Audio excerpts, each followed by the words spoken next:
మత్తయి సువార్త 13వ అధ్యాయం మొదటి వచనం నుండి. ఆ దినమందు యేసు ఇంట నుండి వెళ్ళి సముద్ర తీరమున కూర్చుండెను. బహుజన సమూహమును తన యొద్దకు కూడి వచ్చినందున ఆయన దోణి ఎక్కి కూర్చుండెను. ఆ జనులందరినీ దరిని నిలిచి ఉండగా ఆయన వారిని చూచి చాలా సంగతులు ఉపమాన రీతిగా చెప్పాను. ఎట్లనగా చాలా సంగతులు చెప్పాడు. అందులో ఒక సంగతి ఇప్పుడు ఈరోజు మనం ఆలోచిస్తున్నాం. విత్తువాడు విత్తుటకు బయలు వెళ్ళెను. వాడు విత్తుచుండగా కొన్ని విత్తనములు త్రోవ పక్కన పడెను. పక్షులు వచ్చి వాటిని మింగివేశాను. కొన్ని చాలా మన్ను లేని రాతి నేలను పడెను. అక్కడ మన్ను లోతుగా ఉండనందున అవి వెంటనే మొలిసెను. కానీ సూర్యుడు ఉదయించినప్పుడు అవి మాడి వేరు లేనందున ఎండిపోయాను. కొన్ని ముండ్ల పొదల్లో పడాను. ముండ్ల పొదలు ఎదిగి వాటిని అణిచివేశాను. కొన్ని మంచి నేలను పడి ఒకటి 100 అంతలుగాను, ఒకటి 60 అంతలుగాను, ఒకటి 30 అంతలుగాను ఫలించెను. చెవులు గలవాడు వినుగాక. ఇదే ఉపమానం మార్కు సువార్త 4వ అధ్యాయము 1 నుంచి 9 వచనాల్లో కూడా ఉంది. వ్రాసుకోండి, తర్వాత ఇంటికి వెళ్ళి చదువుకోండి. ఉపమానం అందరూ చదివారని నేను తలస్తున్నాను. మార్కు సువార్త కూడా ఒకసారి చదవగలిగితే 4వ అధ్యాయము. ఆయన సముద్ర తీరమున మరలా బోధింపనారంభింపగా బహుజనులు ఆయన వద్దకు కూడి వచ్చి ఉన్నందున ఆయన సముద్రములో ఒక దోణి ఎక్కి కూర్చుండెను. జనులందరూ సముద్ర తీరమున నేల మీద ఉండిరి. ఆయన ఉపమాన రీతిగా చాలా సంగతులు వారికి బోధించుచు తన బోధలో వారితో ఇట్లనెను.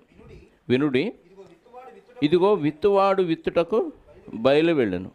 వాడు విత్తుచుండగా కొన్ని విత్తనములు తోవ పక్కన పడెను. పక్షులు వచ్చి వాటిని మింగివేశాను. కొన్ని చాలా మన్ను లేని నేలను పడెను, రాతి నేలను పడెను. అక్కడ మన్ను లోతుగా ఉండనందున అవి వెంటనే మొలిచెను. కానీ సూర్యుడు ఉదయింపగానే అవి మాడి వేరు లేనందున వెండిపోయాను. కొన్ని ముండ్ల పొదల్లో పడెను. ముండ్ల పొదలు ఎదిగి వాటిని అణిచివేశాను గనుక అవి ఫలింపలేదు. కొన్ని మంచి నేలను పడెను. అవి మొలిచి పెరిగి పైరై 30 అంతులుగాను, 60 అంతులుగాను, 100 అంతలుగాను ఫలించెను. వినుటకు చెవులు గలవాడు వినుగాక అని చెప్పాడు. ఇది మనకందరికీ ఈజీగా అర్థమైంది కదా. మీరు చెప్పేస్తారు కదా. విత్తువాడు ఏం చేశాడు? పొలంలో విత్తనాలు విత్తడానికి అలా వెడుతూ ఉన్నాడు. విత్తుకుంటూ వెడుతున్నప్పుడు 4 రకాల ప్రాంతాల్లో విత్తనాలు పడినట్టుగా ఉన్నాయి. మొదటి రకం ప్రాంతం ఏంటి? త్రోవలో పడలేదు, త్రోవ పక్కన పడినాయి. రెండవ రకం, రెండవసారి ఎక్కడ పడినాయి విత్తనాలు? చాలా మన్ను లేని రాతి నేలను పడ్డాయి. మూడవ విత్తనాలు, మూడో రకం విత్తనాలు ముండ్ల పొదల్లో పడ్డాయి. 4వది చాలా మంచి నేల పడ్డాయి. ఇది ఈజీగా అందరికీ అర్థమైంది. శిష్యులకు అర్థం కాలేదు. ఈరోజు సమాజానికి కూడా చాలా వరకు అర్థం కాలేదు. అందుకే శిష్యులు ఏకాంతంగా యేసుక్రీస్తు వారు ఉన్నప్పుడు ఉపమానం చెప్పావు కానీ దాన్ని అది మాకేమీ అర్థం కాలేదు. ఏదో రైతు విత్తనాలు విత్తుకుంటూ వెళ్ళాడు.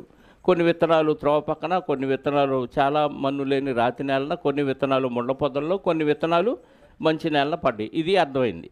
కానీ ఉపమాన భావం చెప్పండి అని యేసుక్రీస్తు వారిని శిష్యులు అడిగినప్పుడు ఆయన చెప్తున్న భావం చూడండి. అదే 13వ అధ్యాయము మత్తయి సువార్త, లేదా మార్కు సువార్త 4వ అధ్యాయము 14 నుంచి 20 వచనాలు, లేదా మత్తయి సువార్త 13వ అధ్యాయము 18వ వచనం నుండి 23వ వచనం వరకు. 13వ అధ్యాయం మత్తయి సువార్త చదువుదాం. విత్తువాన్ని గూర్చిన ఉపమాన భావము వినుడి. ఉపమానం చెప్పాడు అక్కడ, ఇక్కడ భావం చెప్తున్నాడు. ఎవడైనను రాజ్యమును గూర్చిన వాక్యము వినియు గ్రహింపక ఉండగా దుష్టుడు వచ్చి వాని హృదయములో విత్తబడిన దాన్ని ఎత్తుకొని పోవును. త్రోవ పక్కన విత్తబడినవాడు వీడే. రాతి నేలను విత్తబడినవాడు వాక్యముని విని వెంటనే సంతోషముతో దాన్ని అంగీకరించేవాడు. అయితే అతనిలో వేరు లేనందున అతడు కొంతకాలము నిలుచును. కానీ వాక్యము నిమిత్తము శ్రమ అయినా హింస అయినా కలుగుగానే అభ్యంతర పడును. ముండ్ల పొదల్లో విత్తబడినవాడు వాక్యమును వినువాడే గాని ఐహిక విచారమును ధనమోసమును ఆ వాక్యమును అణిచివేయును గనుక వాడు నిష్ఫలుడగును. మంచి నేలను విత్తబడినవాడు వాక్యము విని గ్రహించువాడు, అటివాడు సఫలులై ఒకడు 100 ఒకడు 60 ఒకడు 30 ఫలించును. ఇది ఉపమాన భావం. ఈరోజు మనం ఈ ఉపమానాన్ని గురించి ఆలోచిస్తే, విత్తువాడు అనగానే వాక్యాన్ని, విత్తనం వాక్యం, అర్థమైందా? విత్తనం వాక్యం. విత్తువాడు అంటే వాక్యాన్ని విత్తేవాడు లేదా వాక్యాన్ని బోధించేవాడు. విత్తువాడిని గూర్చిన ఉపమానం. విత్తనం అంటే వాక్యము లేదా వాక్యము కలిగిన మనిషి. విత్తనం అంటే వాక్యము, వాక్యాన్ని కలిగిన మనిషి. మూడవది భూమి, మన్ను కదా, నేల మీద పడ్డాయి కదా, అంటే పడిన ప్రాంతం భూమి లేక నేల. ఇది మనుషులు లేదా మనుషుల హృదయం. అర్థమైందా? విత్తనం విత్తేవాడు అంటే వాక్యాన్ని బోధించేవాడు. విత్తనం అంటే వాక్యము. నేల ఎక్కడ విత్తబడిందంటే దాన్ని, ఆ ప్రాంతాన్ని నేల అంటాం లేదా భూమి అంటాం. దాన్ని దేంతో పోల్చామంటే వాక్యము విత్తబడిన హృదయం లేదా మనిషి. 4 పక్షులు, దుష్టుడు వచ్చి వాటిని ఎత్తుకొని, పక్షులు వచ్చి వాటిని ఎత్తుకొని పోయాను అన్నాడు కదా. కాబట్టి ఎత్తుకెళ్ళిపోయిన పక్షులు ఎవరు అంటే సాతాను లేదా దుష్టుడు. రాసుకుంటే రాసుకోండి, మీకు తర్వాత గుర్తుండదు. విత్తువాడు అంటే వాక్యాన్ని బోధించేవాడు లేదా వాక్యాన్ని విత్తేవాడు. 2 విత్తనము. విత్తనం అంటే వాక్యము లేదా వాక్యము విత్తబడిన మనిషి. విత్తనం అంటే వాక్యం, వాక్యం విత్తబడిన మనిషి. భూమి లేదా నేల, మనుషులు లేక మనుషుల హృదయం. 4 పక్షులు, దుష్టుడు లేదా సాతాను. ఫలము, ఫలము అంటే పరలోకము లేక జీతం అనవచ్చు. నిష్ఫలులు, నిష్ఫలము అన్నాడు కదా, నిష్ఫలులగును అన్నాడు కదా. నిష్ఫలులగు అంటే నరకం అని అర్థం. ఫలం అంటేనేమో పరలోకం, నిష్ఫలులు అంటే నరకం. ఈ 6 విషయాలు మనం గుర్తుపెట్టుకుంటే ఆ ఉపమాన భావంలోకి మనం వెళ్ళటానికి ముందు, త్రోవ పక్కన పడిన వారు అనగానే, త్రోవ పక్కన ఫస్ట్ విత్తనాలు ఎక్కడ పడ్డాయి? త్రోవ పక్కన పడిన వారు అంటే త్రోవ పక్కన పడిన విత్తనములు. 2 రాతి నేలను పడినవారు అంటే రాతి నేలను పడిన విత్తనం. 3 ముండ్ల పొదల్లో పడినవారు అంటే ముండ్ల పొదల్లో పడిన విత్తనం. 4 మంచి నేలను పడినవారు అంటే మంచి నేల మీద ఉన్న విత్తనాలు, అంటే బాగా వాక్యం వంటబట్టిన వారు అని అర్థం.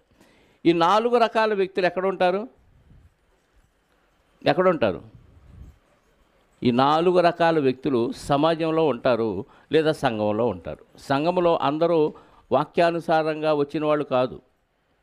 ఈ 4 రకాల ప్రాంతాల్లో విత్తబడిన వ్యక్తులుగా ఈ సమాజంలో ఈ 4 రకాల వ్యక్తులు ఉన్నారు. ఇందులో మొదటి ఉపమాన భావాన్ని మనం ఆలోచిద్దాం ప్రియులారా. ఇందులో మొదటి ఉపమాన భావాన్ని ఈరోజు మనం ఆలోచిద్దాం. అందులో మొదటి ఉపమాన భావం ఏంటి చెప్పండి? త్రోవ పక్కన పడినవారు. త్రోవ పక్కన పడినవారు అనగానే ఎంతకాలం వాక్యం విన్నా విత్తనం సరైన ప్రాంతంలో పడదు. విత్తనం ఎక్కడ పడితే ఎదిగింది? మంచి నేలను పడితే ఎదిగింది. ఇప్పుడు త్రోవ పక్కన పడినవారు అని ఎవరి గురించి చెప్పాడంటే, ఎంతకాలం వీళ్ళు వాక్యం వింటున్నా మారరు, బాప్తీసం పొందరు. ఎందుకు? వాళ్ళ హృదయంలో వాక్యం విత్తబడలేదు కాబట్టి. వీరు మారండి అంటే వాక్యం వింటూనే ఉంటారు, మార్పు మాత్రం ఉండదు. చివరికి వాళ్ళు చెప్పే సమాధానం ఏంటంటే, మేము అన్నీ మానుకున్న తర్వాత అప్పుడు మానుతామని చెప్తారు. వీళ్ళు వాక్యం వింటారు కాబట్టి కొన్ని వాక్యాలు వాళ్ళకు కూడా తెలుసు.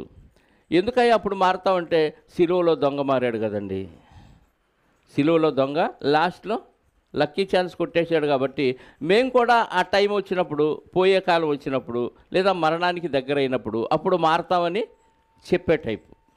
మీకు అర్థమైందా? ఇప్పుడు సిలువలో దొంగ ఏ పరిస్థితిలో మారాడు? యేసుక్రీస్తు రక్తము చిందించబడి యేసుక్రీస్తు ఒక ఆజ్ఞను జారీ చెయ్యక మునుప, చేసిన తర్వాత. యేసుక్రీస్తు వారు చనిపోయి సమాధి చేయబడి తిరిగి లేచిన తర్వాత ఆయన పరలోకానికి ఆరోహణం అవుతూ వాళ్ళ శిష్యులకి ఏం చెప్పాడు?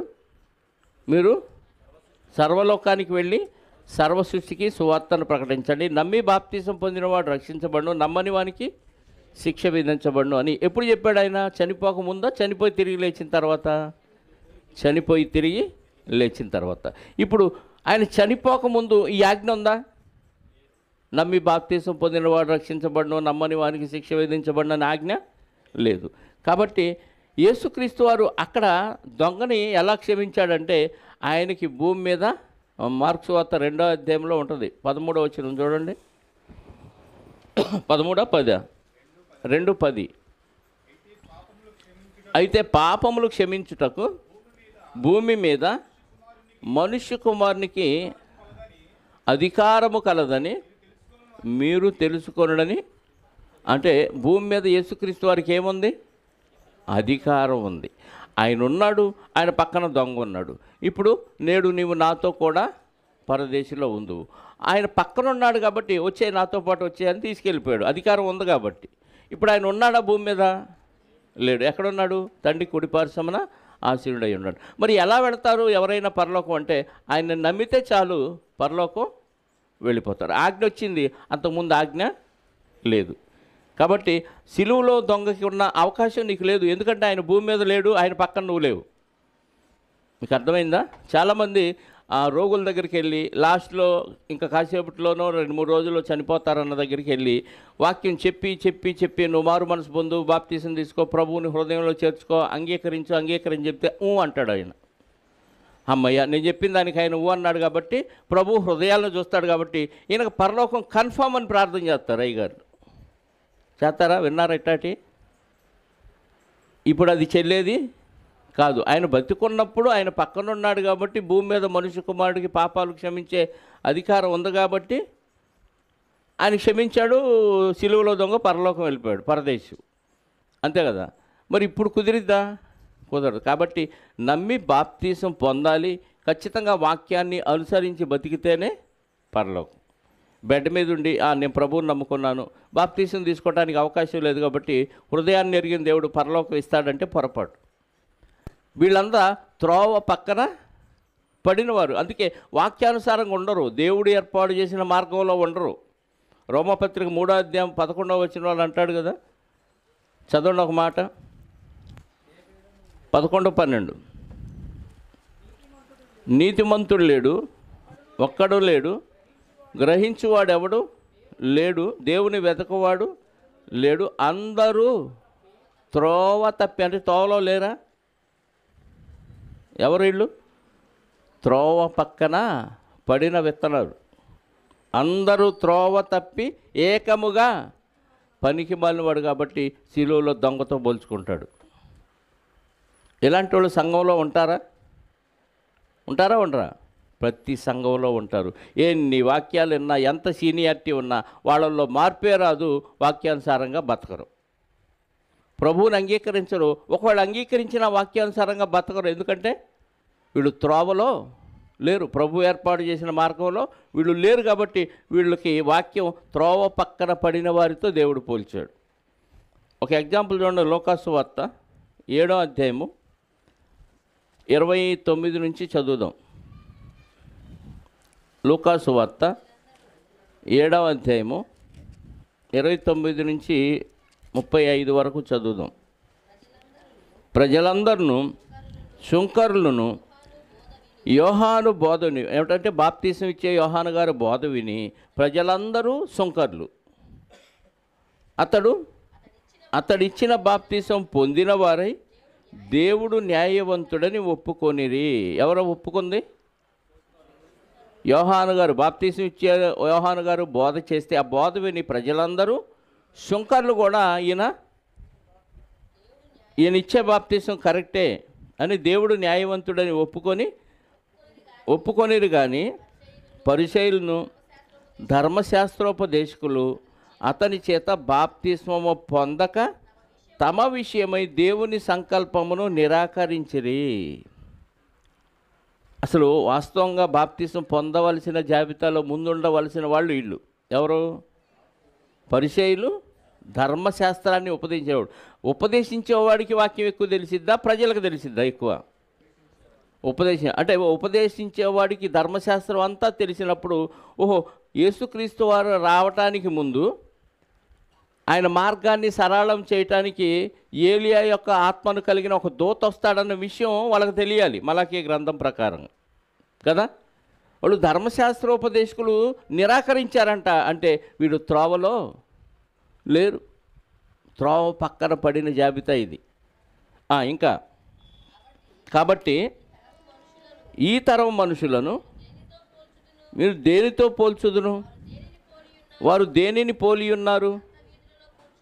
సంత వీధుల్లో కూర్చుండి ఉండి మీకు పిల్లన గ్రోవి ఊదితిమి కానీ మీరు నాట్యమాడ రైతిరి, ప్రలాపించితిమి కానీ మీరు ఏడవ రైతిరి అని ఒకరితో ఒకడు చెప్పుకొని పిలుపులాటలాడుకొని పిల్లకాయలను పోలి ఉన్నారు.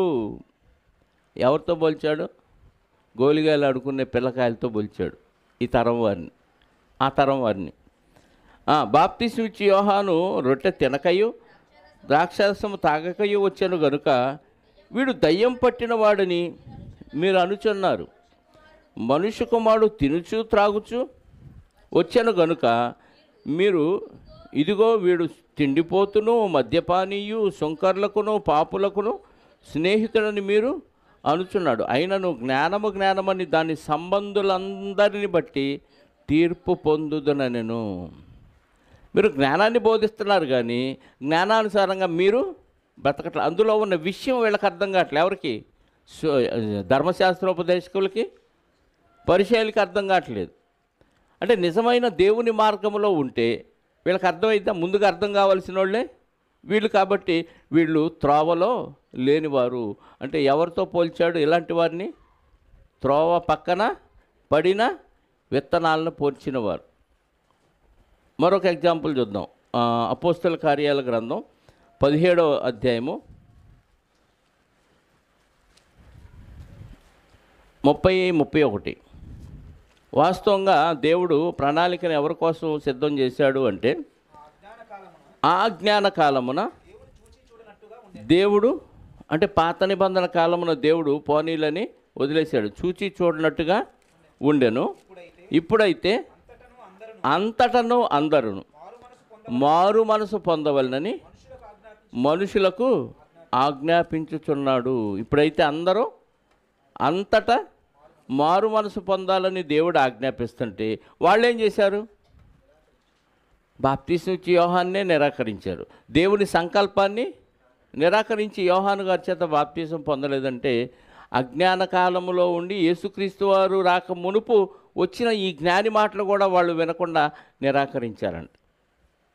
ఇంకా మరొక వచనాన్ని చూస్తే హెబ్రీ పత్రిక 2వ అధ్యాయం. దేవుని సంకల్పాన్ని మనం ఇప్పుడు ఉన్న సంకల్పాన్ని ఆలోచిస్తున్నాం. దేవుని మార్గానికి వచ్చి కూడా వాళ్ళు పక్కన పడిపోయిన బ్యాచ్లా కనపడుతున్నారు. 2వ అధ్యాయము 2, 3, 4 వచనాలు, లేదా 3, 4 చదువుదాం. హెబ్రీ పత్రిక 2వ అధ్యాయము 3, 4 వచనం. ఇంత గొప్ప రక్షణను మనము నిర్లక్ష్యము చేసిన ఎడల ఎలాగు తప్పించుకుందుము?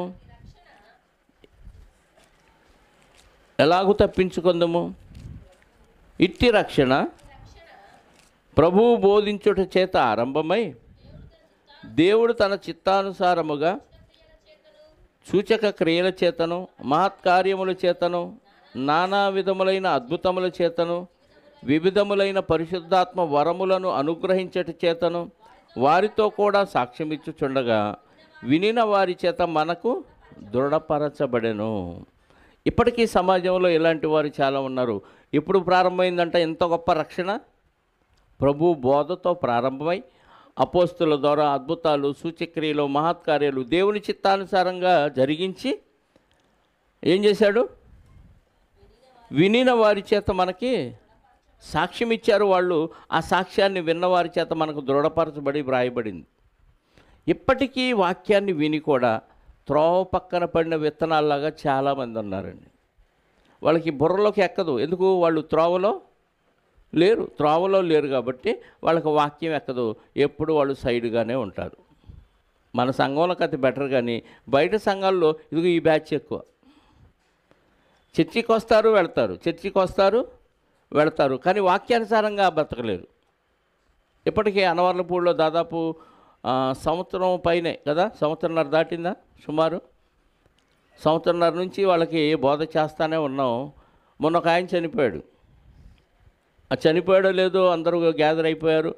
అర్జెంటుగా పలానా ఆయన చనిపోయాడు, సమాధి చేయాలని రమ్మని కబురు వచ్చింది. 3 తర్వాత రమ్మన్నారు. ప్రశాంతంగా 3ంటికి బయలుదేరి వెళ్తుంటే ఈలోపు తాగుబోతులందరూ గ్యాదర్ అయ్యాయి. ఏంది మీ పాస్టర్ గారు ఇంకా రాడు, పొద్దుపోతుంది, చీకటి పడుతుంది, సమాధి చేయాలని కేకలేస్తున్నారు.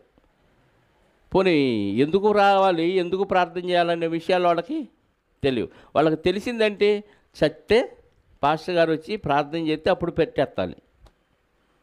అదే వాళ్ళకి అర్థమైంది, వాళ్ళ ఆచారం అది. వచ్చాను, ప్రార్థన చేస్తాను, కాసేపు సైలెంట్గా ఉండన్నా ఎవరూ సైలెంట్గా లేరు. మంత్రాలు చదివినట్టు ప్రార్థన చేశాను, పెట్టెత్తారు, తీసుకెళ్తున్నారు, బ్యాండ్ మేళాలు వాయిస్తూ ఉన్నారు.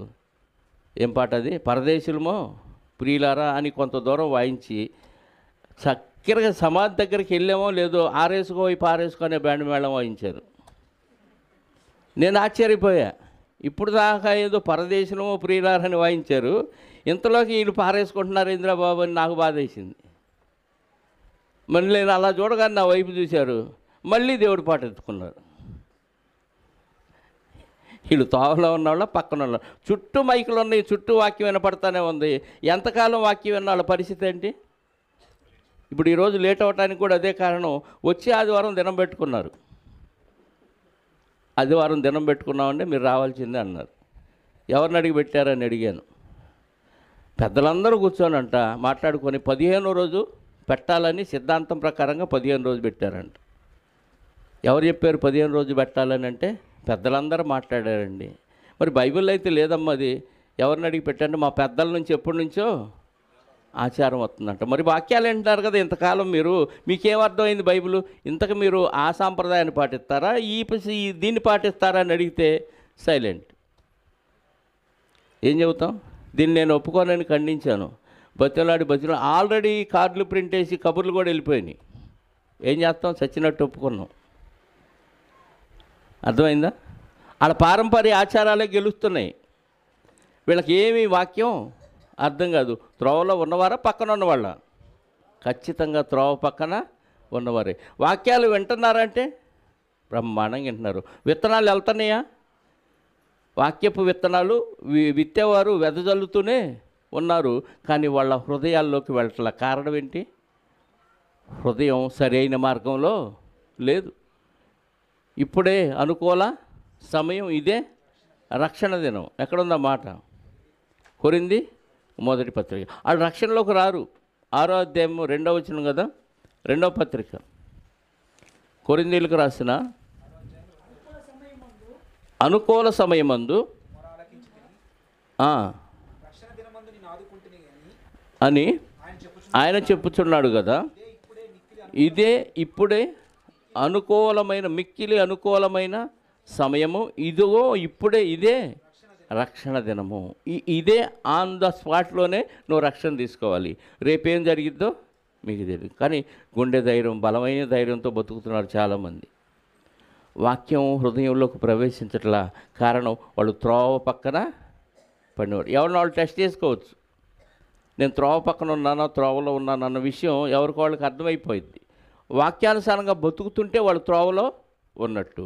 వాక్యానుసారంగా బతకపోతే ఇదిగో ఈ పారంపర్య ఆచారాలు పెట్టుకొని 15 రోజుల్లో దినం పెట్టుకోవాలి, మళ్ళీ డేట్ మారితే, రోజు మారితే తేడా వచ్చింది, కీడొచ్చింది. ఇలాంటి సిద్ధాంతాలన్నీ చెప్పారు. నేను అన్నాను, కనీసం అజ్ఞానులుగా ఉన్నవారు, కానీ ఈ గ్రంథం లేని వారే, వాళ్ళు ఏదైనా ఒక కార్యక్రమం చేయాలంటే ఫలానా ఆయన దగ్గరికి వెళ్ళి ఆయన అడిగి ఆయన పెట్టిన తిథి నక్షత్రాన్ని చూసి ఆ డేట్ పెట్టుకుంటారు. మీకు పాస్టర్ గారిని అడగాలన్న ఆలోచన కూడా లేదా? ఇంత ఇంగితం కూడా లేకుండా మీ ఇష్టానుసారంగా డేట్ పెట్టుకొని ఫలానా రోజు రావాలి పాస్టర్ గారు అంటే ఎట్టొస్తాడు? ఆదివారం నాకు 3 ఆరాధనలు ఉంటాయి కదా అని చెప్తే బతిలాడుతున్నారు. ఏం చేస్తారు? ఈ ఒక్కసారి తప్ప ఇంకోసారి అవకాశం లేదని ఖచ్చితంగా చెప్పి ఒప్పేసుకున్నాం. ఇదే అనుకూల సమయం, ఇదే రక్షణ దినం. కానీ వాళ్ళకి ఎన్ని రోజులు అలా గడిచిపోయినా ఆచారాలు సాంప్రదాయాలతో అలా వెళ్ళిపోతానే ఉండటం వెనుక కారణం ఏంటంటే వాక్యాలు త్రోవ పక్కన పడతనే. వీళ్ళు అలాంటి బ్యాచ్కి సంబంధించిన వాళ్ళు. తిమోతి పత్రిక 2వ అధ్యాయం 4వ వచనం. తిమోతికి రాసిన మొదటి పత్రిక 2వ అధ్యాయము 4వ వచనం. ఆయన మనుషులందరూ రక్షణ పొంది సత్యమును గూర్చిన అనుభవ జ్ఞానము గలవారై ఉండవలనని దేవుడు ఇష్టపడుతున్నాడు. దేవుడి ఇష్టం ఏంటి? మనుషులందరూ రక్షణ పొంది సత్యమును గూర్చిన అనుభవ జ్ఞానం కలిగి ఉండాలని దేవుడు ఇష్టపడుతున్నారు. కానీ మనుషులందరూ రక్షణ పొందుతారా, పొందరా? చెప్పండి. వాక్యం అయితే అలా వెళ్ళిపోతుంది. వింటారు, పెద్ద సౌండ్తో వినపడినా వింటారు, కానీ వెళ్ళవలసిన మార్గంలో హృదయంలో ప్రవేశించదు. ఎందుకు? వీళ్ళు ఎక్కడున్నారు? ఈ గింజలు ఎక్కడ పడ్డాయి? త్రోవ పక్కన పడ్డాయి. అంటే త్రోవలో పడాలా, త్రోవ పక్కన పడాలని నిర్ణయించుకోవాల్సింది ఎవరు? వ్యక్తులు, అంతే కదా. విత్తనాలు అయితే అన్ని ప్రాంతాలకు వెళ్ళిపోతున్నాయి. నువ్వెక్కడున్నా దాన్ని స్వీకరించాలి, హృదయంలో భద్రపరుచుకోవాలి. కానీ దేవుని చిత్తాన్ని కూడా వీళ్ళు నిర్లక్ష్యం చేస్తారు. మనుషులందరూ రక్షణ పొంది సత్యమును గూర్చిన అనుభవ జ్ఞానం గలవారై ఉండవలనని దేవుడు ఇష్టపడుతున్నాడు. కానీ దేవుడి ఇష్టాన్ని కూడా వీళ్ళు నెరవేర్చకుండా త్రోవ పక్కన అలాగే ఉండిపోతున్నారు. సమాజంలో లేదా సంఘములో ఉన్న 4 రకాల స్వభావాలు కలిగిన 4 రకాల వ్యక్తులను గూర్చిన ఉపమానం అండి ఇది. యేసుక్రీస్తు వారు చెప్పింది చాలా చిన్నగానే ఉంది, కానీ దాని వెనక ఇదిగో 4 రకాల వ్యక్తులు సమాజంలో ఉన్నారు అనేది మనకి క్లియర్గా అర్థమవుతుంది. అందరూ రక్షణ పొంది ఏం చేయాలి అంటే వాక్యానికి స్థానం ఇవ్వాలి, వాక్యాన్ని ప్రకటించాలి. ముందు వాక్యాన్ని వినటానికి చెవి ఇవ్వాలి. అందుకే ప్రతి మాటలో ఏమన్నాడు? చెవులు గలవాడు వినుగాక. చెవులు ఉన్నాయి, అందరికీ ఉన్నాయి. వింటున్నారా? చెవులతో వింటున్నాం, కానీ ఆ విన్న వాక్యం హృదయంలోకి పోటల్లా. హృదయంలోకి పోతే ఆటోమేటిక్గా హృదయం నిండి ఉండు దాన్ని బట్టి నోరు మాట్లాడింది. సర్వశరీరం ప్రవర్తించింది, నోరు ఒక్కటే కాదు. నీ హృదయంలో ఏ ఆలోచన అయితే ఉంటుందో దానికి తగ్గట్టుగా నీ శరీరం ప్రవర్తించింది. హృదయంలో వాక్యం లేకపోతే చెడు కార్యక్రమాలు ఉంటే, గతంలో మనం హృదయం గురించి చాలా విషయాలు మాట్లాడుకున్నాం. కాబట్టి హృదయంలోకి వాక్యాన్ని పంపించకుండా ఈ త్రోవ పక్కన పడిన వారు అది వేస్ట్గా దాన్ని ఉపయోగించుకుంటూ ఉన్నారు. దాన్ని వాక్యానుసారంగా వాళ్ళు బతకటానికి అవకాశం లేకుండా పోతుంది. మరొక వచనాన్ని చూద్దాం. లూకాసు వార్త 9వ అధ్యాయం. వాక్యం ఎక్కడ నాటబడాలో చెప్తున్నాడు. 9వ అధ్యాయము 44వ వచనం.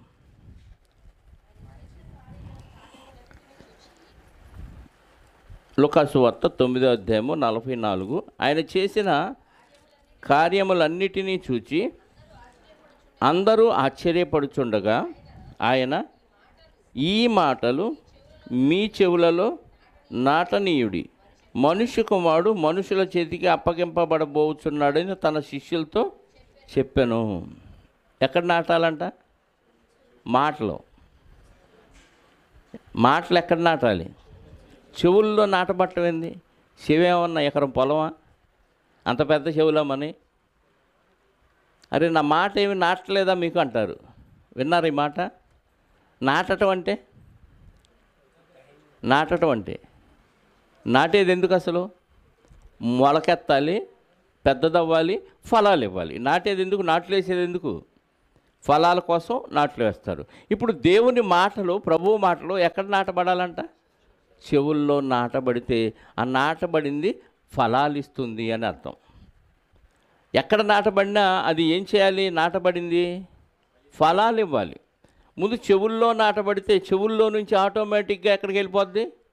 హృదయంలోనికి వెళ్ళిద్ది. అందుకే యోహాను సువార్తలో ఒక మాట అన్నాడు, 8వ అధ్యాయము 37వ వచనం. యోహాను సువార్త, మీరు అబ్రహాము సంతానమని నాకు తెలియను, అయినను మీలో నా వాక్యమునకు చోటు లేదు గనుక నన్ను చంప వెదకుచున్నారు.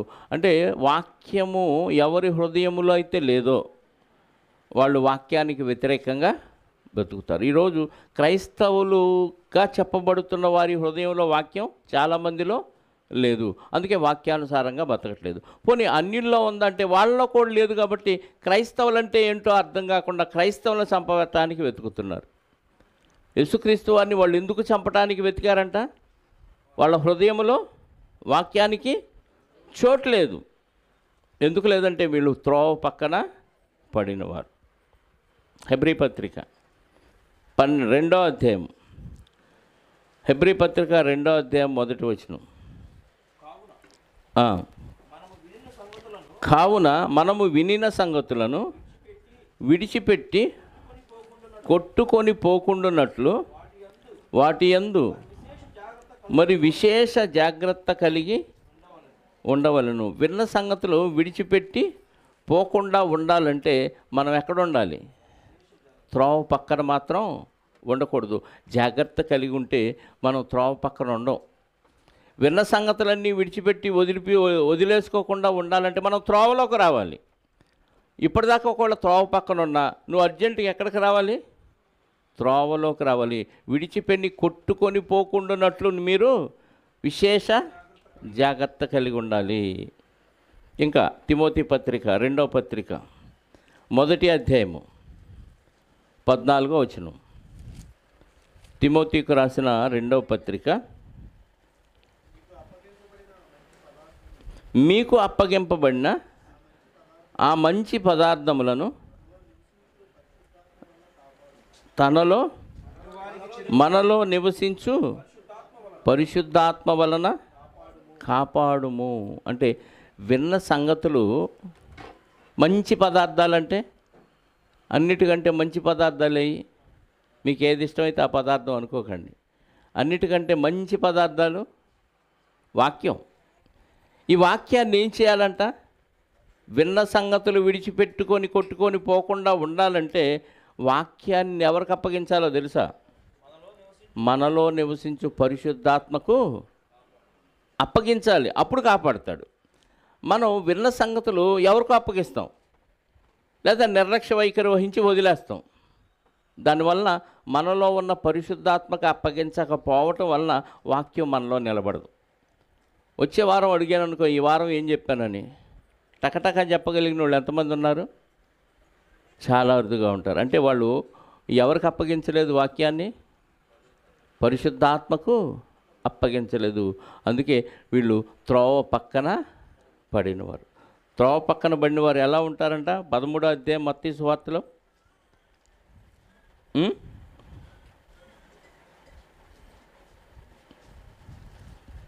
18-19 విత్తువాని గూర్చిన ఉపమాన భావం విను. ఎవడైనా రాజ్యమును గూర్చిన వాక్యము విని గ్రహింపక ఉండగా దుష్టుడు వచ్చి వాని హృదయములో విత్తబడిన దానిని ఎత్తుకొని పోవును. అంటే ఎందుకు పోయి దుష్టుడు ఎందుకు ఎత్తుకెళ్ళాడు చెప్పండి? హృదయంలో విత్తబడలేదు, పరిశుద్ధాత్మకు అప్పగించబడలేదు కాబట్టి వాడు ఏం చేశాడు? వాక్యం లేదు, హృదయంలో లేదు, విత్తబడిన దాన్ని ఎత్తుకొని పోవును కనుక తోవ పక్కన విత్తబడినవాడు వీడే. ఎన్ని వాక్యాలు విన్నా అలా వెళ్ళిపోతాయి. ఇలా వాక్యం వెళ్ళటం, అలా వెళ్ళిపోవటం. ఇప్పుడు ఈ కేటగిరీ ఎంతమంది ఉన్నారు? విన్న వాక్యం రాసుకోకుండా గుర్తుపెట్టుకొని మళ్ళీ వచ్చేవారం చెప్పమంటే చెప్పగలిగిన వాళ్ళు ఎంతమంది ఉన్నారు? చెప్పలేదు అంటే నువ్వు నీలో ఉన్న పరిశుద్ధాత్మకు అప్పగించట్లా. ఎందుకంటే నువ్వు తోవ పక్కన పడినవాడివి, పడిందాను. అందుకే వాక్యం నీలో నిలబడదు. వాక్యం మనలో లేదు, గుర్తుపెట్టుకోవట్లేదు, మనం చెప్పట్లేదు అంటే అర్థం ఏంటంటే నువ్వు త్రోవ పక్కన పడిన విత్తనం లాంటివి, విత్తనం లాంటి దానివి అని అర్థం. రెండవ రకం ఏంది? 20వ వచనం, 13వ అధ్యాయము 20వ వచనం. రాతి నేలను విత్తబడినవాడు ఏం చేస్తాడంట? వాక్యము విని వెంటనే సంతోషించువాడు. సంతోషముతో దాన్ని అంగీకరించువాడు. అయితే అతనిలో వేరు లేనందున అతడు కొంతకాలము నిలుచును. కానీ వాక్యము నిమిత్తమును శ్రమైనను హింసైనను కలుగగానే అభ్యంతర పడును. ముండ్ల పొదల్లో విత్తబడిన హింసైనను కలుగ్గానే అభ్యంతర పడును. అంటే అంతకుముందు రాతి గుండె, ఇప్పుడు వాక్యం వచ్చింది, వెంటనే గుండె మారిపోయింది, మెత్తని మాంసపు గుండెగా మారిపోయింది. ఓకే, బాగుంది, వాక్యానుసారంగా నడుస్తున్నాడు, మొక్క ఎదుగుతూ ఉంది. ఇప్పుడు వాక్యం నిమిత్తం నువ్వు పనిచేస్తుంటే హింస శ్రమ వచ్చింది. అబ్బా, నేను వాక్యంలో ఉండటాన్ని బట్టే నాకు ఇవన్నీ వచ్చినాయి అని అనిపించింది అనుకో, వెంటనే ఏమైపోతారంట, కింద వేరు లేదు. కొంత మట్టి ఉంది, ఆ మట్టి ఉన్న వరకు వేరు తన్నింది, పైన మొక్క ఎదిగింది. వేరుకి రాయి అడ్డం వచ్చింది, చాలా మన్ను లేని రాతి నేలను పడింది. కొంచెం మన్నే ఉంది, ఆ కొంచెం మన్ను ఉన్న వరకు వేరు పెరిగింది. వేరు పెరిగిన వరకే సారం తీసుకుంటుంది, మొక్కను ఎదిగించింది. ఇప్పుడు బండ తగిలింది కింద, ఇంక వేరు తన్నిద్దా? బండ ఉంటే వేరు తన్నదు. కాబట్టి పైన పడే ఎండకి మాడిపోయి ఫలాలు లేకుండా పోయింది. మొదటి విత్తనమేమో త్రోవ పక్కన పడింది కాబట్టి ఎత్తుకుపోయాడు దుష్టుడు, క్లియర్గా కనపడుతుంది, ఈజీగా ఎత్తుకుపోయాడు. రెండో విత్తనం చక్కగా విన్నారు, వాక్యం చాలా బాగుందని ఫాస్ట్గా గ్రహించారు, అర్జెంటుగా నాకు బాప్తీసం ఇచ్చేయండి అన్నారు. బాప్తీసం కూడా తీసుకున్నారు. ఇప్పుడు కష్టాలు వచ్చినాయి, శ్రమలు వచ్చినాయి, హింసలు వచ్చినాయి. హింసల దాకా రాలేదులేండి, మనకి ఏమొచ్చినాయి, చిన్న చిన్న సమస్యలు వచ్చినాయి. సమస్య రాగానే ఏమైపోయింది, అభ్యంతర పడినాయి. శ్రమ రాగానే అభ్యంతర పడ్డారు. కాబట్టి వీళ్ళు అల్ప విశ్వాసులు అయిపోయారు. అంటే మెత్తగా మారిన మాంసపు గుండె సైతం మళ్ళీ ఏమైపోయింది, మళ్ళీ రాతి గుండెగా గట్టిపడిపోయింది. వీళ్ళని ఏమంటారంటే అల్ప విశ్వాసులు అంటారు. ఏమంటారు? అంటే విశ్వాసం పరిపూర్ణంగా వాళ్ళలో లేదు కాబట్టి ఊరికినే పడిపోతారు. చిన్న సమస్య రాగానే అబ్బా, దేవుడు మమ్మల్ని చూడలేదు, దేవుడు మాకు అన్యాయం చేశాడు అని ఊరికినే వాక్యంలో నుంచి పక్కకి వెళ్ళిపోతారు, ఎండిపోతారు. రాతి నేలను విత్తబడినప్పుడు అల్ప విశ్వాసం. అంటే అల్ప విశ్వాసానికి ఉండవలసిన లక్షణాలు చూద్దామా ఒకసారి. అల్ప విశ్వాసులకు ఉండాల్సిన లక్షణం మనం చూడగలిగితే మత్తయి సువార్త 6వ అధ్యాయము 30-31 వచనాలు. మత్తయి సువార్త 6వ అధ్యాయము 30-31 వచనాలు. నేడుండి రేపు పొయ్యిలో వేయబడు అడవి గడ్డెను దేవుడు ఇలాగూ అలంకరించిన ఎడల అల్ప విశ్వాసులారా, మీకు మరి నిశ్చయముగా వస్త్రమును ధరింపచేయును కదా. కాబట్టి ఏమి తిందుమో, ఏమి తాగుదుమో, ఏమి ధరించుకుందుమో అని చింతించకుడి. అన్యజనులు వీటన్నిటి విషయమై విచారింతురు. అంటే అల్ప విశ్వాసికి ఉండవలసిన లక్షణాలు ఒక లక్షణం ఏంటో తెలుసా? చింతిస్తారు. అల్ప విశ్వాసులు ఏం చేస్తారు? చింతిస్తారు. దేవుడి మీద విశ్వాసం ఉన్నవాళ్ళు, బలమైన విశ్వాసం ఉన్నవాళ్ళు దేని గురించి చింతొద్దు. ఏమన్నాడు అక్కడ? ఏమి తిందుమో, ఏమి తాగుదమో, ఏమి ధరించుకుందామని మీరు చింతించకూడదు. అన్ని జనులు, దేవుడు లేనోళ్ళు చింతిస్తారు.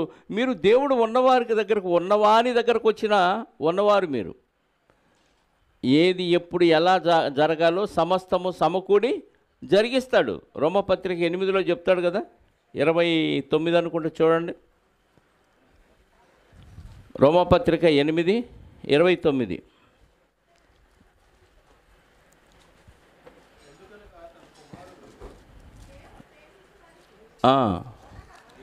దేవుని 28 చదవండి. దేవుని ప్రేమించు వారికి అనగా ఆయన సంకల్పము చొప్పున పిలువబడిన వారికి మేలు కలుగుటకై సమస్తమును సమకూడి జరుగుచున్నవని. అంటే విశ్వాసం ఉంటే మనకేం జరిగిద్దంట? ఏ టయానికి నీ దేనికి ఏది అవసరం అది జరిగిద్ది. ఒక క్షణంలో నీ దగ్గర అది లేకపోవచ్చు, క్షణంలో నీ దగ్గరకు అది రావచ్చు. మనం నెల రోజులకో 2 నెలలకో భవిష్యత్తు గురించి ఆలోచించి చింతించేది ఎవరయ్యానంటే ముండ్ల పొదల్లో పడిన రాతి నేలను పడిన విత్తనం లాంటి వాళ్ళు. దేని గురించి చింతించకూడదు. నువ్వు విశ్వాసివి, పరిపూర్ణమైన విశ్వాసి అయితే ఏమని ఆలోచిస్తావు? దేవుని సంకల్పం చొప్పున నేను పిలువబడ్డాను, నాకు సమస్తాన్ని దేవుడే సమకూర్చి జరిగిస్తాడని విశ్వాసంలో ఉండాలి. ఏమీ లేకుండా ఉన్న ఆస్తులు ఐశ్వర్యాలు వదిలిపెట్టుకొని అబ్రహాం గారు దేవుని మీద విశ్వాసం ఉంచి బయలుదేరాడు. ఏ ప్రాంతానికి వెళ్ళమంటే ఆ ప్రాంతానికి ఎలా వెళ్ళాలని చెప్పులు అరిగిపోయేలా తిరిగాడు. అది విశ్వాసం అంటే. దేవుడిని నమ్ముకుంటే ఏం వచ్చింది, ఏం బాగు చేస్తాడు, ఏం స్వస్థతలు చేస్తాడు, ఏం ఆస్తులు ఇస్తాడు, ఏం ఐశ్వర్యాలు ఇస్తాడు, ఇది పనికిమాలిన విశ్వాసం. దీన్ని రాతి నేలను పడిన విశ్వాసం కూడా అనకూడదు కదా. కొద్దిగా విశ్వాసం ఉంది, అన్నీ చక్కగా జరుగుతుంటేనేమో విశ్వాసం బాగుంది బాగుంది మేము భక్తులు అనుకుంటారు. ఏదైనా చిన్న సమస్య రాగానే అక్కడ చెప్పాడు కదా, హింస అయినను శ్రమ అయినను కలగగానే అభ్యంతరపడ్డారు. ఇది రాతి నేలను, చాలా మన్ను లేని రాతి నేలను పడిన విత్తనాలు అంటాడు. అల్ప విశ్వాసికి ఉండవలసిన మరొక లక్షణం చూద్దాం. మత్తయి సువార్త 8వ అధ్యాయము. ఇక్కడ ఒక వచనంలో మనం చూసింది ఏంటంటే చింతిస్తూ ఉంటాడు. ప్రతిదాని గురించి చింతలో ఉండిపోయేవాడు అల్ప విశ్వాసి. పరిపూర్ణమైన విశ్వాసంలో ఉన్నవారు కాదు. వీళ్ళు చాలా మన్ను లేని రాతి నేలను పడిన విత్తనాన్ని పోలినవారు. మరొక లక్షణం 8వ అధ్యాయము 26వ వచనం.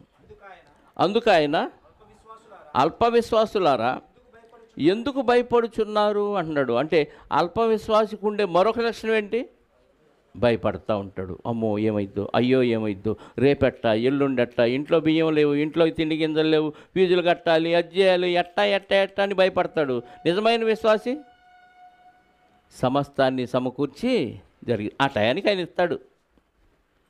ఎంత తేడా ఉందండి. అల్ప విశ్వాసకుండా రెండవ లక్షణం ఏంటి? భయపడతాడు. ప్రతిదానికి భయపడతాడు. ఫ్యాన్ ఊడి పడిద్దాము, ఈ రాత్రి నా తలకాయ బగిలిద్దాము, దేవుడి చిత్తం లేకుండా నీ మీద ఏక కూడా వాళ్ళదు. అది పరిపూర్ణమైన విశ్వాసం. ఈ గోడ కూలిద్దాము, నా మీద పడిద్దాము, ఈ రాత్రి ఏం దోమ కొట్టి అటుపోతాను, ఏ మధ్యాహ్నం ఏ డెంగ్యూ దోమ కొట్టి ఏ డెంగ్యూ జ్వరం వచ్చిద్దో.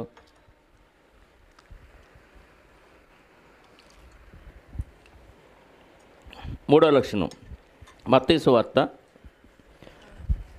14వ అధ్యాయము 31వ వచనం. మత్తయి సువార్త 14వ అధ్యాయము 31వ వచనం. వెంటనే యేసు చెయ్యి చాపి అతన్ని పట్టుకొని అల్ప విశ్వాసి ఎందుకు, పేతురు గారినే కదా సముద్రంలో నేను కూడా నడుస్తానని నడిచాడు, డౌట్ వచ్చింది, మునిగిపోతున్నాడు. అప్పుడు చేయి పట్టుకొని ఏమన్నాడు పేతురు గారిని? అల్ప విశ్వాసి ఎందుకు సందేహపడితివి అన్నాడు. అంటే అల్ప విశ్వాసికి ఉన్న మరొక లక్షణం ఏంది? సందేహపడతాడు. మొదటి లక్షణం చింతిస్తాడు, రెండవ లక్షణం భయపడతాడు, మూడవ లక్షణం సందేహపడతాడు. ఇవన్నీ అల్ప విశ్వాసికి ఉండాల్సిన లక్షణాలు, ఉన్న లక్షణాలు. మరొక లక్షణం 16వ అధ్యాయము, అదే మత్తయి సువార్త 8వ వచనం. యేసు అది ఎరిగి అల్ప విశ్వాసులారా మీ యొద్ద రొట్టెలు లేవని మీలో మీరు ఎందుకు ఆలోచించుచున్నారు? అంటే రొట్టెలు మర్చిపోయాము, అర్రే తేలేదని యేసుక్రీస్తు వారు బాధపడిపోతున్నారు, అక్కడ తీసుకురావాల్సిందిరా, నేను గుర్తు చేద్దాం అనుకున్నా నేను మర్చిపోయాను అంటాడు ఒక శిష్యుడు. రొట్టెలు లేవని వీళ్ళంతా ఏం చేస్తున్నారంట? లేవని ఆలోచిస్తున్నారు, లేవని ఆలోచిస్తున్నాడు. మనం ఎవరిని కలిగి ఉన్నాం? ఉన్నవాడైన దేవుణ్ణి కలిగి ఉన్నాం. లేవనే చింత అస్సలు ఉండకూడదు. అది అన్ని జనులకు ఉంటుంది. నిజమైన క్రైస్తవ విశ్వాసికి లేవనే చింతే, ఆలోచనే ఉండకూడదు. అన్ని సకలము సమస్తము సమకూడి జరిగిస్తాడు ఆయన. నువ్వు నిజంగా దేవుని సంకల్పం చొప్పున పిలువబడితే, దేవుని వాక్యానుసారంగా నువ్వు బ్రతుకుతుంటే నీకేది కొద్దిగా ఉండదు, సమయానికి వచ్చేస్తే అంతే. నేను బయట భక్తులు చరిత్రలో అవన్నీ చదివి అవి చెప్పను. పలాని భక్తుడు అంట హాస్టల్లో ఆహారం అయిపోతే మోకాళ్ళ మీద ప్రార్థన చేస్తుంటే సడన్గా ఎవరో వచ్చి ఆహారాన్ని, ఇవన్నీ నేను చూడలేదు, ఎవరో పుస్తకాలు రాస్తే చదివి చెబుతూ ఉంటారు, అవి నాకు తెలియదు. కానీ వాక్యాన్ని బట్టి మనకేం అర్థం అవ్వాలి చెప్పండి? ఏం అర్థం అవ్వాలి? సమస్తము సమకూడి జరుగుతాయి. ఎప్పుడు మనం పరిపూర్ణమైన విశ్వాసంలో ఉంటే. అల్ప విశ్వాసంలో ఉంటే ఏం చేస్తాం? 1 చింతిస్తాం, 2 భయపడతాం, 3 సందేహపడతాం, 4 లేవని ఆలోచిస్తూ ఉంటాము. ఇవి అల్ప విశ్వాసులకు ఉన్న లక్షణాలు. అందుకే కింద వేరు ఎండిపోద్ది, పైన మొక్క ఎండిపోద్ది, ఫలాలు లేవు. క్రైస్తవుడు అంటేనే దేవుడు ఎందుకు పిలిచాడు? శ్రమలు అనుభవించడానికి పిలిచాడు. శ్రమ వచ్చినప్పుడు ఎండిపోయే మొక్క ఎందుకు ఫలాలు లేనప్పుడు? అసలు దేవుడు క్రైస్తవులు పిలిచింది ఎందుకో తెలుసా? ఒక మాట చూడండి బైబిల్లో, దశలోనికి మొదటి పత్రిక 3వ అధ్యాయము, దశలోనికి రాసిన మొదటి పత్రిక 3వ అధ్యాయము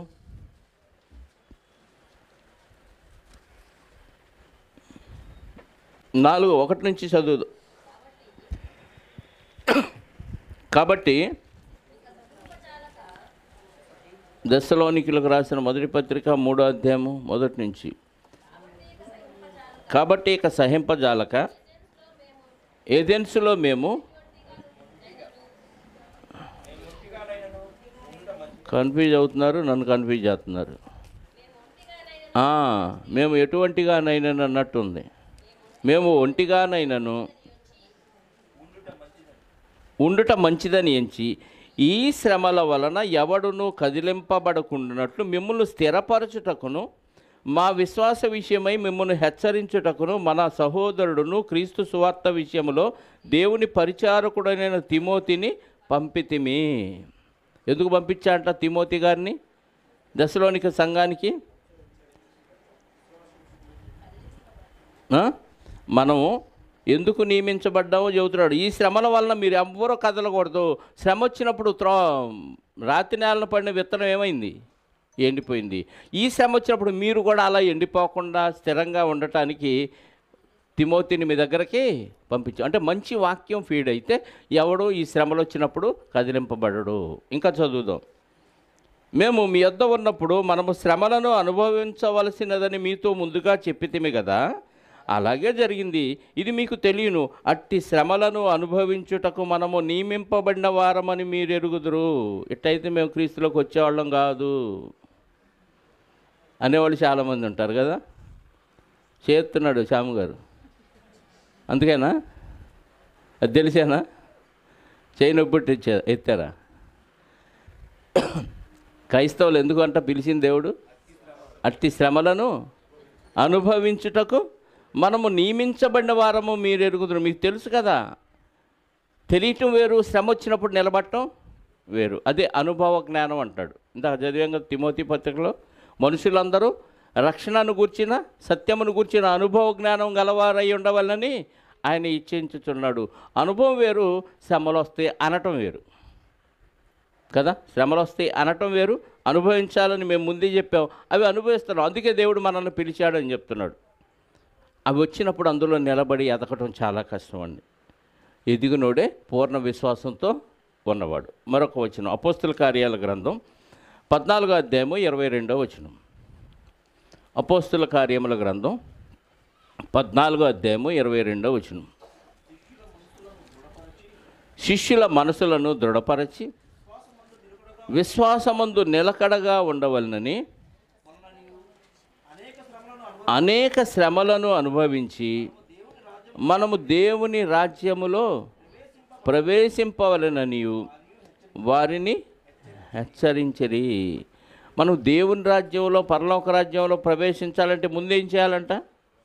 శ్రమలను అనుభవించాలి. దేవుడు ఈ పర్పస్తో పిలిచాడు.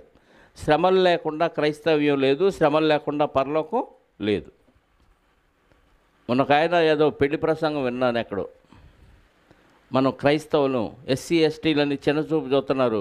మనం చాలా గొప్పవాళ్ళం. ఆయన ధనవంతుడయ్యుండి మన నిమిత్తం దరిద్రుడైంది ఎందుకంటే మనల్ని ధనవంతులుగా చేయటానికి.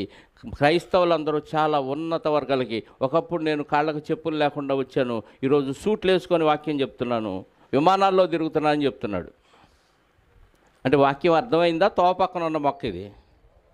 త్రోవ పక్కన కూడా చాలా మన్ను లేని రాతి నేలను ఉన్న మొక్క ఎదగదు, వేరెండిపోయి ఏదో ఒక రోజు ఫెయిల్ అయిపోతాడు. అలాంటి శ్రమ రాలేదు. ఒకప్పుడు కోటా బియ్యం తిన్నాడంట, ఇప్పుడు సాంబార్ మసూరి తింటున్నాను అంటున్నాడు. ఆ వాక్యం ఏం చెప్తుంది? ఇప్పుడే చదివారు కదా, అనేక శ్రమలను అనుభవించి మనం పరలోక రాజ్యంలో ప్రవేశించాలంటున్నాడు. శ్రమలు అనుభవించకపోతే పరలోకం లేదు. చిన్న కష్టానికి పక్కకి వెళ్ళిపోతే ఇంకెలా చెప్పండి? మరొక వచనం చూద్దాం శ్రమల గురించి. రోమాపత్రిక 8వ అధ్యాయం 18వ వచనం.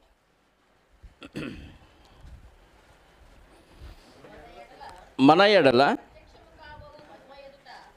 ఎడల ప్రత్యక్షము కాబోవు మహిమ అంటే పరలోకం ఎదుట ఇప్పటి కాలపు శ్రమలు ఎన్న తగినవి కావని ఎంచుచున్నాను.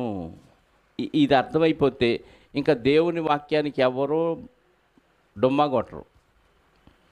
శ్రమ వచ్చింది, ఒంట్లో బాగాలేదు, చిన్న నీరసం వచ్చింది, ఆ పని ఉంది ఈ పని ఉందని ఎగ్గొడుతున్నారంటే పరలోకంలో ఉండే మహిమేంటో అర్థం కాలేదు. ఇప్పుడు నువ్వు పడే శ్రమలు లెక్కలోకి రావంటున్నాడు. ఎందుకో మన ఎడల ప్రత్యక్షం కాబోయే ఆ మహిమ ఎదుట ఇప్పుడు కాలపు శ్రమలు తిన్నా తినకపోయినా ఉన్నా లేకపోయినా సర్దుకుంటూ సువార్త పనిలో ఉన్నవాడే శ్రమలు అనుభవించేవాడు.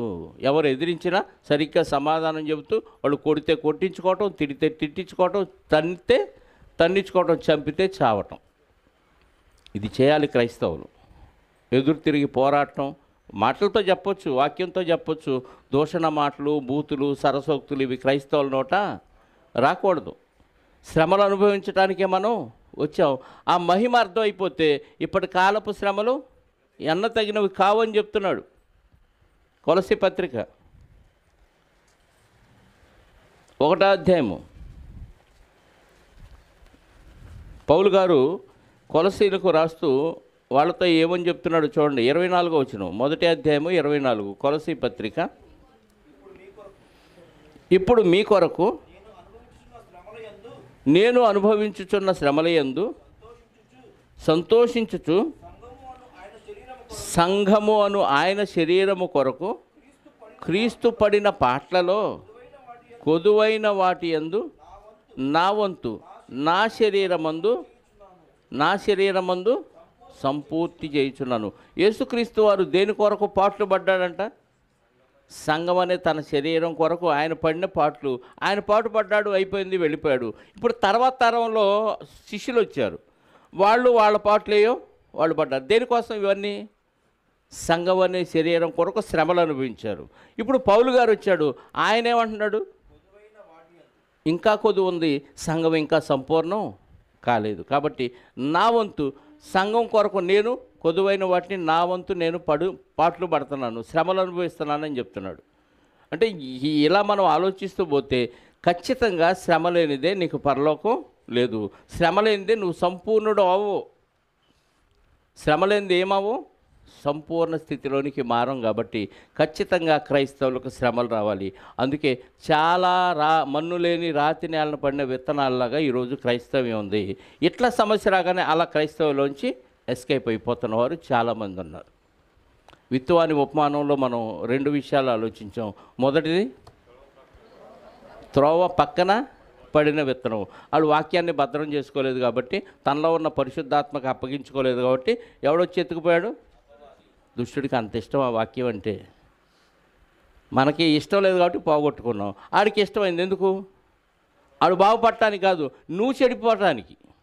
ఆడికి ఏమి ఇష్టం అంటే నీ దగ్గర వాక్యం ఉంటే ఒకవేళ బాగుపడతావనని టక్కన ఎత్తుకుపోతాడు. ఆడుకు ఉపయోగం లేదు, నిన్ను ఉపయోగించుకోలేడు. వీడు తోవ పక్కన పడిన విత్తనం వాడు పడేసుకున్నాడు.